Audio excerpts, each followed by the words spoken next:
कुछ चीजों पर आप उसको डालना चाहूंगा। I like draw your attention. ये जो हमको नोटिस पकड़ाया गया, बहुत मजेदार नोटिस है। ऐसे ऐसे चीजों के लिए हमको पनिश किया गया कि कभी कभी दिमाग बौखला जाता है। ये बोला कि आपने उस दिन साउंड सिस्टम लगवाया था, ये आपके खिलाफ एक गुनाह है। ये बोला आप साबरमती ढाबा से गंगा ढाबा तक प्रोसेशन में थे, ये आपका एक गुनाह है। ये बोला जाता है अमंग मेनी अदर थिंग्स कि वहां कुछ ऑब्जेक्शनेबल नारे लगे। पहली बात, ये पूछने वाली बात है आप किस आधार पर यह बात बोल रहे हैं। पूरे दौरान हमको कभी सुना नहीं गया। इनफैक्ट सुना जा भी नहीं सकता था क्योंकि हम लोग जेल में थे। जब शोकॉज नोटिस हमको मिला, फाइनल शोकॉज नोटिस, आप सोचिए जो एक फार्स ऑफ एन इंक्वायरी, और इतना बड़ा फार्स क्या प्रिटेंस बनाने का भी इनको कोई जरूरत नहीं महसूस होती।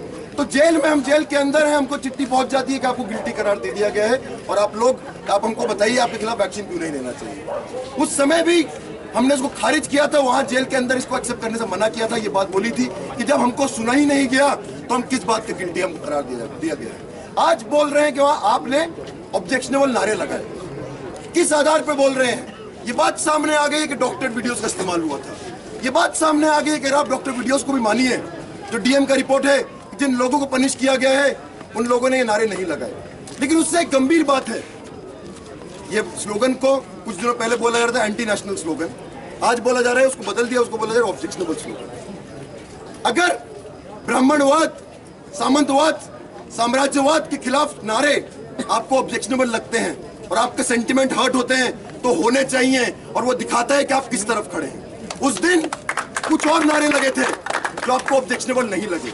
ये लोग जो है लंपट लोग बैठे हैं, उधर से स्लोगन लगा रहे थे कि खून से करो तिलक, गोलियों से आरती, क्लियर इंसाइटमेंट टू वायलेंस, आपको ऑब्जेक्शनेबल नहीं लगे। इन लोगों का इतिहास है, बार बार कैंपस में नारा लगाए गुजरात के दंगाइयों को एक मौका और दो, आपको कभी ऑब्जेक्शनेबल नहीं लगा।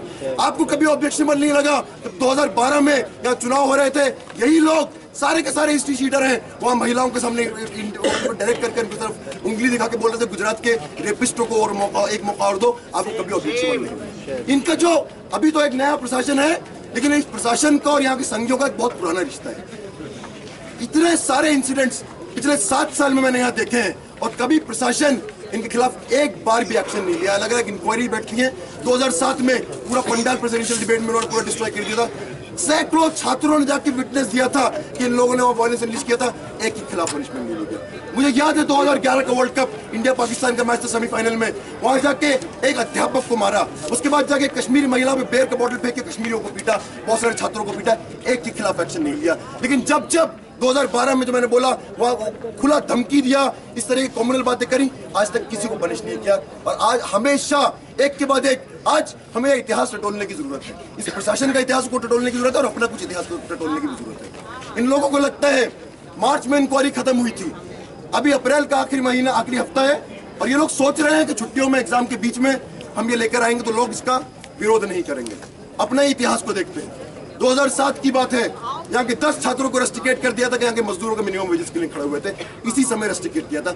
एक एक रेस्ट्रिकेशन को छुट्टियों के भीतर, छुट्टियों के अंदर सैकड़ों छात्र, 400 छात्र, 500 छात्र, 600 छात्र सड़कों पर उतर के अपनी एकता से इस प्रशासन को झुकाया था।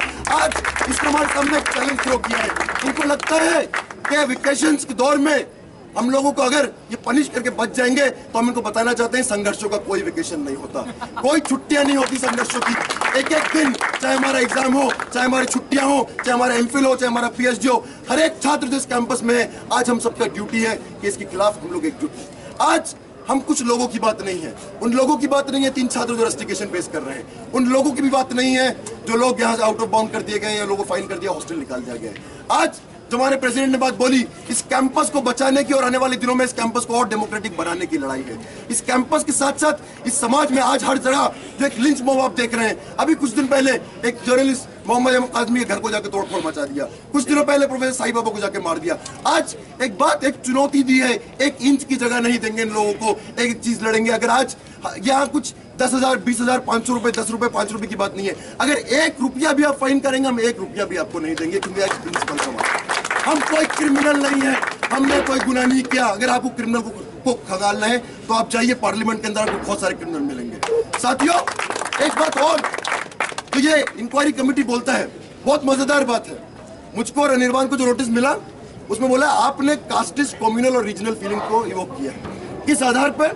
आपने अपने एक पोस्टर आया था जिस पोस्टर में ब्राह्मणिकल कलेक्टिव कॉन्शियस था, अगेंस्ट ब्राह्मणिकल कलेक्टिव कॉन्शियस, तो आप ब्राह्मणवाद के खिलाफ अपना नाम दिए हैं, तो आप कास्टिस्ट हो गए हैं। सेम चीज, सेम स्क्रिप्ट, हम सब वाकिफ हैं।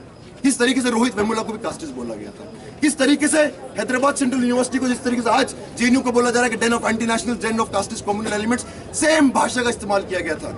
अगर गालियानो के शब्दों में बोले तो एक अपसाइड डाउन वर्ल्ड में हम रह रहे हैं, इसमें लैंग्वेज को भी अपसाइड डाउन कर दिया है। देश को बेचना, देश की शिक्षा को बेचना, देश के संसाधनों को बेचना, इस देश की सोवरेनिटी को प्रोटेक्ट करना है, यहाँ के जो रूलिंग क्लास कर रहा है। इस देश में मुसलमानों को कत्लेआम करना इस देश के सेकुलर लोगों का काम है, जो शायद आज सबसे ज्यादा सेकुलर अगर हम कास्टिस्ट में हमारे प्रधानमंत्री हैं। इस देश में दलितों के हित की बात करना और दलितों का नरसंहार करना, वो लोग जो करते हैं उन लोगों सबको रिहा कर दिया था, शायद उन लोग कॉन्स्टिट्यूशनिस्ट बोला जाते हैं। आज पूरा का पूरा इस भाषा को पलट दिया गया। आज बहुत जरूरी है कि इस भाषा को, इस स्पेस को, हर एक जगह को हम लोग रिक्लेम करें। एक जो बात कॉमरेड कन्हैया ने बोली, उस बात को मैं रिटरेट करके अपनी बात खत्म करना चाहूंगा। कल एक एबीवीपी का पैम्फलेट आया था, जो ये फर्जी बाड़ा यहाँ चल रहा है, जो एक फर्जी प्रोटेस्ट चल रहा है, ये बोला गया कि हमारे ज्वाइंट सेक्रेटरी को, और एक बात और बोलने वाली बात है, the joint secretary of the union is bound by the student, is bound by the JNU constitution. The joint secretary of the union takes an oath, or any office bearer takes an oath on the JNU constitution. As per the JNU constitution, the university general body meeting is the highest decision making body. The UGBM has overwhelmingly rejected the high level inquiry committee report. So this joint secretary is not only acting against the students' interest, he is actually also violating the JNU constitution. इन लोगों को मैं एक सुझाव देना चाहूंगा, बार बार दिया है, एक बार फिर देना चाहूंगा। आरएसएस ने अपना यूनिफॉर्म बदला, आप अपना नाम बदल लीजिए। आप एबीवीपी से बदल के अपना नाम एबीडीपी कर लीजिए, अखिल भारतीय दलाल परिषद। क्यों एक छात्र विरोधी सरकार का, एक जन विरोधी सरकार के आप दलाल हैं छात्रों के बीच में। जब छात्रों की फेलोशिप ली जाती है तो आप छात्रों के साथ नहीं, आप सरकार के साथ खड़े होते हैं। जब एक रोहित वेमुला, एक छात्र की हत्या की जाती है तो आप छात्रों के साथ नहीं, आप सरकार के साथ खड़े होते हैं। और आज यहाँ भी इस विच हंटिंग में जिस तरीके से आप क्लेम करते हैं कि आप इस देश के नहीं, आप इस विश्व के सबसे बड़े छात्र संगठन हैं, आप किसके साथ खड़े हैं और किसके खिलाफ खड़े हैं, हमको बहुत मतलब इस बात का कोई इल्यूजन नहीं है। और इस बात के, इस कैंपस के छात्रों को भी कोई इल्यूजन नहीं। वो दिखता है जब यहाँ 10 लोग और यहाँ सैकड़ों की तादाद में आज और आने वाले दिनों में रोज छात्र आएंगे, वो दिखाएंगे इस कैंपस में इन लोगों की क्या जगह है। साथियों, एक बात जो कन्हैया ने बोली, जो कल ये लोग अपने पर्चे में लिख रहे थे कि इस प्रोटेस्ट के 2 आदेश हैं। एक, हमारे ज्वाइंट सेक्रेटरी को छोड़ दिया जाए, और इन्हीं के शब्द हैं कि बाकी लोगों को फेदर लाइट पनिशमेंट मिला है, इन लोगों को टर्मिनेट करना चाहिए। कुछ लोगों का करियर बचा लिया गया है, तो इन लोगों को हम एक बार फिर बताना चाहेंगे, हम करियर बनाने के लिए राजनीति नहीं करते। अगर करियर बनाने के लिए राजनीति करनी होती शायद हम वहां होते। हम जानते हैं, हम लोग जो राजनीति कर रहे हैं उसके कॉन्सिक्वेंसेज हैं। हम उन कॉन्सिक्वेंसेज को जानते हुए, उनको चैलेंज के बतौर लेते हुए, सच को सच और गलत को गलत बोलते रहेंगे। आपको जो करना है आप करिए। आपको लगा आप रोहित वेमुला को मार के, कंसारे को मार के, दाभोलकर को मार के, कलबुर्गी को मार के सच की आवाज को दबाएंगे, सच की आवाज कहीं नहीं दबती। आज जो हमारे देश में अलग अलग जगह सच को घोटा जा रहा है, छत्तीसगढ़ के अंदर कई सारे जर्नलिस्ट बंद हैं जेलों के पीछे। वो लोग रिपोर्ट कर रहे थे कि बस्तर में, हमारे देश के अंदर, आप सोचिए यहाँ की सरकार, या रमन सिंह की छत्तीसगढ़ की सरकार और यहाँ की नरेंद्र मोदी सरकार आज ये प्लान बना रही है कि वहाँ एरियल बॉम्बिंग करेंगे। हमारे देश के अंदर, हमारे देश के लोगों के ऊपर एरियल बॉम्बिंग करी जा रही है। ये बोला जा रहा है कि वहाँ नक्सली हैं इसलिए हम एरियल बॉम्बिंग करेंगे। ये बात पूछने वाली बात है, जब एरियल बॉम्बिंग होती है तो वो क्या ये डिस्टिंक्शन मेंटेन करती है?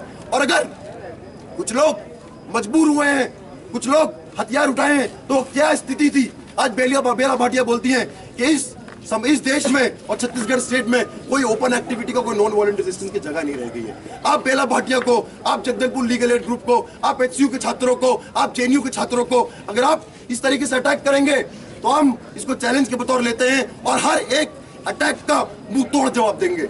आज ये लड़ाई हम लोगों के अस्तित्व की लड़ाई है, हम लोगों के पास ऑप्शन नहीं है। आप सब लोगों से अपील करता हूँ, जो लोग कोई प्लान बनाए थे कि छुट्टी में वापस जाने का, आप सारे लोग आज रुकिए।